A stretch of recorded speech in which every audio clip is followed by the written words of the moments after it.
안녕하십니까. 벽운사 주지 지사님입니다.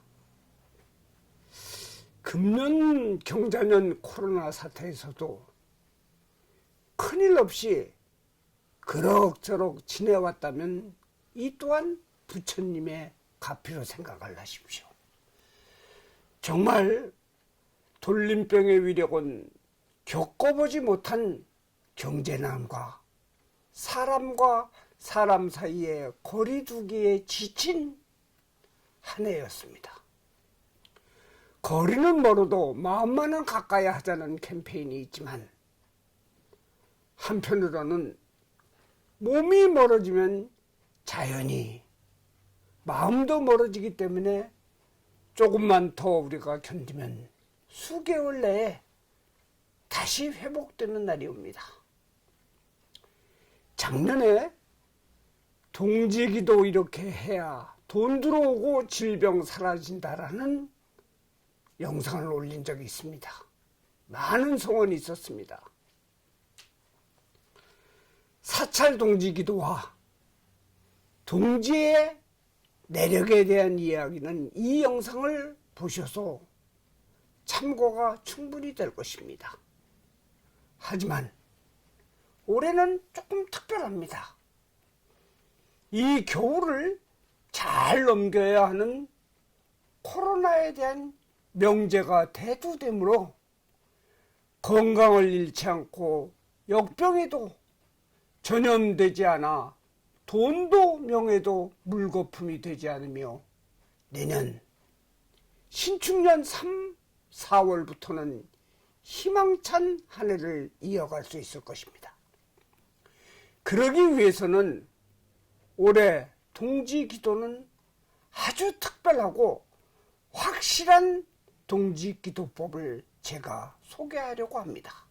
서산대사 선가귀감에서 벽격풍동 심경마침이라는 말이 있습니다. 벽에 틈이 있으면 바람이 들어오고 마음에 틈이 들어오면 악마가 들어온다는 이야기입니다. 우리가 동지기도를 한다는 것은 벽과 마음의 틈을 메우려는 기도인 것입니다. 왜 동지 때 팥죽을 쓰고 뿌리는가에 대해서 작년 동지 영상에 자세히 나와 있으므로 생략하고 올해의 기도법에 대한 본론으로 들어가겠습니다. 동지기도법은 전통적으로 관음기도와 신중기도로 마무리 집니다. 또한 민속신앙인 각종 상징적인 방침도 합니다. 예를 들어서 붉은 팥죽을 쑤어서 집안 곳곳에 뿌리고 나누어 먹고 하고 붉은 양의 기운으로 어두움의 갖가지 재앙을 쫓아내는 방편을 쓰기도 합니다. 유독 한 해 동안 힘들었던 가족 중에 한 사람이 신던 양말을 태우고 또 뱀 사자를 한문으로 써서 집안에 거꾸로 붙이고 입춘날 입춘부와 바꾸어 붙이기도 합니다. 하지만 올해의 동지는 불행하게도 전통적으로 음력 초순에 드는 동지이므로 애기동지라고 합니다. 이때는 팥죽을 쓰지 않는다고 합니다. 하지만 자칫 잘못 알고 아예 팥죽을 안 쓰는 것은 아닙니다. 다만 팥죽을 나누어 먹지 않는다는 것입니다. 애기동지엔 팥죽을 먹고 탈이 난다고 해서 내려오는 풍습 중에 하나입니다. 그러나 올해는 코로나라는 역질이 기승을 부리고 있으므로 먹지는 않지만 팥을 이용한 민간 방침은 하는 것이 꼭 필요합니다. 결론적으로는 우린 부처님을 믿고 의지하는 공동체이기에 누가 뭐라 해도 관세음보살님께 매달리는 기도가 우선입니다. 둘째로는 백사위 신장님 중 하단에 계신 두창고철신이 전염병을 관장하고 있기 때문에 올해 동지기도는 반드시 백사위 기도를 통해 병마를 침범치 못하도록 해야 합니다. 셋째는 기도 동참자의 가족이 신던 양말 한 짝씩을 펄펄 끓는 붉은 판물에 담갔다 빼서 태웁니다. 이렇게 해서 액난과 전염병에 대비해야 합니다. 그럼 왜 관세음보살의 기도가 최우선인가를 설명을 하겠습니다. 우리가 많이 알고 있는 관음도 중 널리 알려진 것이 바로 수월 관음도입니다. 이 수월 관음도를 유심히 보면 정병, 버드나무 가지, 대나무, 남순동자, 파랑새 등이 표현되어 있습니다. 또한 관세음보살님 옆에는 늘 정병이 있습니다. 이는 병 속의 감롯으로 중생의 갈증을 풀어주려고 하는 이유이기 때문입니다. 또한 버드나무 가지를 꽂아주는 것은 질병을 없애준다는 의미를 담고 있습니다. 특히 이 버드나무 가지와 정병이 나타난 배경은 부처님 제세 시에 비사리 성에 사람들이 돌림병의 고통을 받자 월계 장자가 고쳐줄 것을 부처님께 찾아가서 청합니다. 그러자 부처님은 관세음보살과 대세지보살을 불러 이곳에 머물게 했는데, 이때 버들가지와 정병의 정수를 통해 병을 낫게 하고 침범하지 못하게 했다고 합니다. 여러분들 아십니까? 우리가 지금에 와서, 현대에 와서 기적의 약이라고 불리우는 아스피린이 그 원료가 바로 버드나무 잎과 껍질이라는 것을, 또한 관세음보살님의 33응신 33가지로 변하는 응신 중 그 첫 번째가 양유 관세음보살님입니다. 버드나무 가지와 정병을 들고 있는 모습입니다. 바로 이 관세음보살님이 역할이 전염병을 퇴치시키는 역할을 하십니다. 전염병이 매우 창궐한 거리를 버드나무 가지로 휘두르고 정병의 감로소를 뿌리며 이 전염병을 물리치는 특별한 진언을 알려주고 외우게 한 것입니다. 다음은 신라시대 역병을 물리친 향가, 처용가에 대해서 이야기하겠습니다. 이 또한 전염병에 대해서는 빠질 수 없는 이야기 중에 하나입니다. 신라 49대 왕인 헌강왕이 동해용왕에게 절을 지어줘 기쁘게 하자, 이 용왕이 아들 한 명을 신라에 가서 정사를 높게 했던 것입니다. 왕은 미녀를 아내로 삼게 해주고 벼슬도 준 것입니다.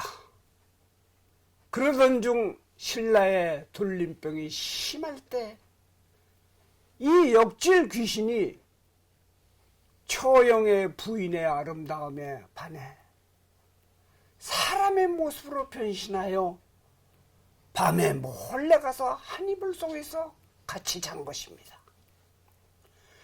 처형이 밖에서 밤늦게 돌아다니다 집으로 돌아와 보니 방안을 열고 보니 침대 위에 다리가 넷인 것입니다. 둘은 분명 내 아내 것이 맞는데 둘은 누구의 것이냐? 본디 내 것인데 어찌 된 것이냐? 하지만 그는 화를 내지 않고 오히려 춤을 추며 노래를 하는 것이었습니다. 이때 이 여신이 그 모습을 보고 처형 앞에 무릎을 꿇고 빌면서 말하기를, 내가 공의 아내를 사모하여 범했는데도 노여움도 안 내는 것을 보고 진정 감동하게 되었습니다. 네, 다시는 공의 형상을 그린 그림만 보아도 그 문 안으로 들어가지 않겠소 하고 떠난 것입니다. 그 후로는 나라 사람들은 처형의 모습을 그려 문에 붙여놓고 역질신을 물리쳤고 그로 인해서 평안함을 찾았다고 합니다. 앞에 소개한 이야기를 전부 동원하여 올해의 동지기도는 정말 참 잘했구나 하는 감탄이 나올 수 있도록 벽운사에서는 기도하겠습니다. 자, 이제 벽운사에서 하는 기도 동참법을 알려드리겠습니다. 기도 방법은 동지 전전날 입제하여 동짓날 회양하는 3일 기도로 합니다. 3일간 관음 기도를 주축으로 하며 백사위 신중 기도도 함께 합니다. 그 중에 관음불공, 좀 전에 말씀을 드렸듯이 양유관음의 돌림병 퇴치지는 이것으로서 3일 동안 기도를 합니다. 그러면 기도를 동참하시는 여러분들이 준비해야 될 것이 무엇일까요? 나와 가족 구성원이 신던 양말 한 짝씩만 갖고 오거나 아니면 저희 절로 보내주십시오. 끓는 판물 속에다 담갔다가 말린 후 태우겠습니다. 그 다음에 기도비는 현실적이며 부담 없는 수준으로 누구나 할 수 있는 것으로서 기도비를 정했습니다. 이에 대한 신청은 전화로 또는 방문으로 받습니다. 신청 기한은 12월 18일까지입니다. 자, 여러분들이 이런 준비를 하셨다면 벽운사에서는 여러분에게 전염병 퇴치와 액난 소멸을 위해서 어떤 방편물을 드릴 것인가에 대해서 설명을 드리겠습니다. 첫째, 전염병 퇴치를 위한 범어로 만들어진 관세음보살 돌림병 퇴치 진원을 한 장씩 드립니다. 둘째, 동참자께 스님 친필로 동지 부적을 써서 한 장씩 드리겠습니다. 셋째, 이야기에서 나왔듯이 삼국유사에 나오는 처형의 얼굴 모습도 한 장씩 드립니다. 총 석 장을 집안에 들어오는 입구나 집안의 적당한 장소에 부착하여 마장이나 돌림병 액난 소멸을 위해 부착을 해두시길 바랍니다. 이것은 한 가구별로 한 장씩 보내드립니다. 또한 보내주신 양말은 좀 전에도 말씀드렸듯이 펄펄 끓는 판물에 담근 후 소각하여 액난을 소멸시켜 드립니다. 이렇게 한다면, 이렇게 기도한다면 경자년 동지기도 가장 확실히 하는 것입니다. 물론 기도하는 불자님들과 시청자님들의 정성스러운 마음가짐이 따라주어야 하는 것은 필수인 것입니다. 저희 벽운사에서는 중생의 어려움이 있다면 아무리 어려워도 다 하겠습니다. 아울러 아직도 유튜브 벽운사 TV의 구독자가 아니시라면 붉은 색깔의 구독과 좋아요 버튼을 눌러주시길 바랍니다. 감사합니다. 부디 날마다 좋은 날 되시기를 간절히 바랍니다.